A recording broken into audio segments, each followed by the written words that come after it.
A reading from the Holy Gospel according to John. Jesus went to the other side of the Sea of Galilee, also called the Sea of Tiberias. A large crowd kept following him because they saw the signs that he was doing for the sick. Jesus went up the mountain and sat down there with his disciples. Now the Passover, the festival of the Jews, was near. When he looked up and saw a large crowd coming toward him, Jesus said to Philip, "Where are we to buy bread for these people to eat?" He said this to test him, for he himself knew what he was going to do. Philip answered him, 6 months' wages would not buy enough bread for each of them to get a little. One of his disciples, Andrew, Simon Peter's brother, said to Jesus, "There is a boy here who has 5 barley loaves and 2 fish, but what are they among so many people?" Jesus said, "Make the people sit down." Now there was a great deal of grass in the place, so they sat down, about 5,000 in all. Then Jesus took the loaves, and when he had given thanks, he distributed them to those who were seated, so also the fish, as much as they wanted. When they were satisfied, he told his disciples, "Gather up the fragments left over, so that nothing may be lost." So they gathered them up, and from the fragments of the 5 barley loaves left by those who had eaten, they filled 12 baskets. When the people saw the sign that he had done, they began to say, "This is indeed the prophet who is to come into the world." When Jesus realized that they were about to come and take him by force to make him king, he withdrew again to the mountain by himself. The Gospel of the Lord. This weekend's first reading and Gospel are closely connected. They speak of God's compassionate feeding of the people in their time of need. It's also a reminder of God's desire for us to offer our gifts, our resources and talents to others for the good of all. We offer these gifts to God through our care for each other. The gifts we have, we're given to share. We're very mindful of the many areas in the world where there are huge numbers of people who don't even have enough of the basics of life: food, water, shelter, healthcare, education, safety, or even freedom. We're inspired to work to help those people through the caring help of missionaries and charitable groups who meet those essential needs.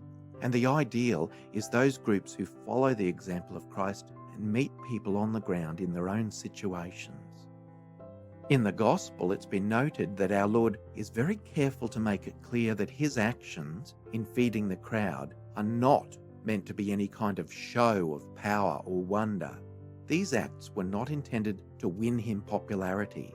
In fact, our Lord shuns popularity and swiftly leaves the scene after this extraordinary event in order to prevent the popular enthusiasm of the crowd from rising up and to avoid the unsavory situation of people trying to make him an earthly king.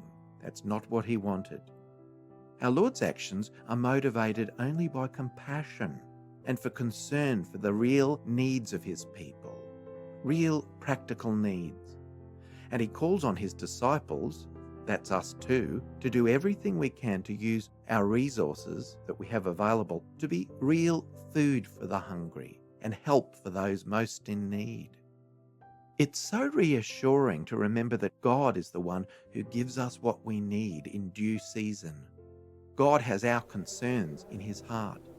It's God who works to give us what we need, and he calls upon others to assist in the meeting of real human needs of others. When we're tempted to lose hope or to question, then the words of the scriptures remind us that God is completely faithful and desires that we are fed. God is generous, but God does not want us to waste this generosity, even a crumb of the graces and blessings he gives us. We should use them for the benefit of others.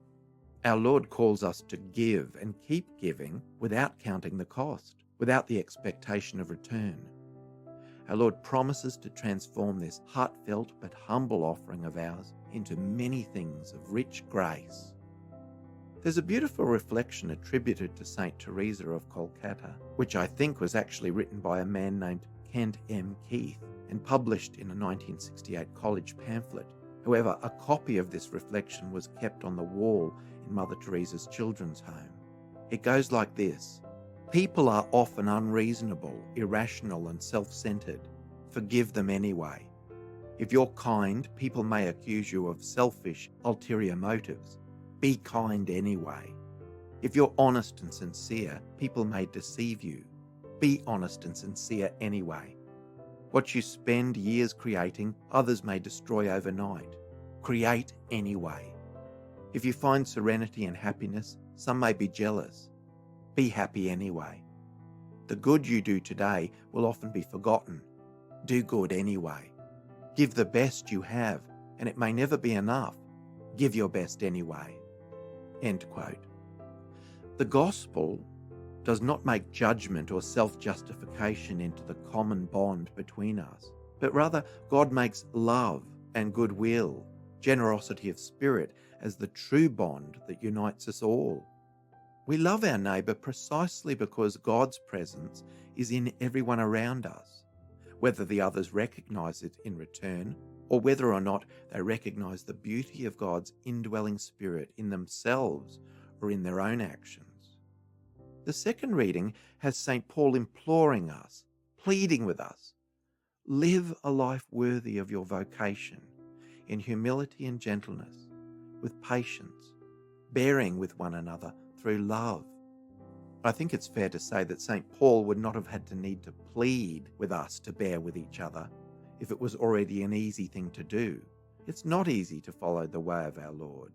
It doesn't always come naturally to bear with one another in patience and love, even if it's what we're made for and destined for, because we are called to live in communion with God and allow God to transform our humanity into the shining image of God's divine life and values.